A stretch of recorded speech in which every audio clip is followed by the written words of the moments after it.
Մոտ 19 տարի առաջ իմ ինքնախնամքի ճանապարհը սկսվեց հենց մեկ բաժակ ջրից։ Այո, մեկ բաժակ ջրից, երբ ես գիտակցեցի, որ առողջ ապրելու համար ու առավոտը լավ սկսելու համար անհրաժեշտ է նախ ջուր խմել ու հետո նոր ինչ-որ բան ուտել։ Տարիների ընթացքում մեկ բաժակ ջուրը դարձավ 2 բաժակ ու հիմա ես ավելի քան 15 տարի իմ առավոտը սկսում եմ 2 բաժակ ջրով։ Առաջին բաժակի համար նախ աղոթք եմ կարդում, որից հետո դանդաղ վայելում եմ այն, իսկ երկրորդ բաժակ ջրի մեջ լցնում եմ մի քիչ ծովի աղ, վերջերս նաև մի փոքր սոդա, որից հետո նոր խմում եմ իմ երկրորդ բաժակ ջուրը։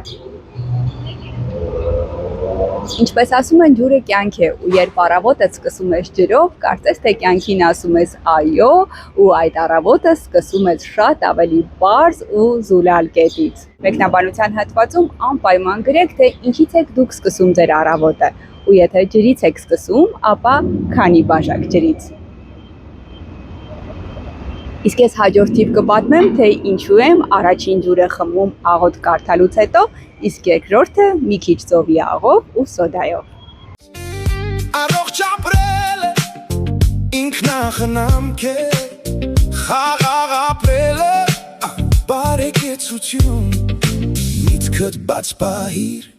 ապրիր սիրո մեջ, հոգ տար քո մասին,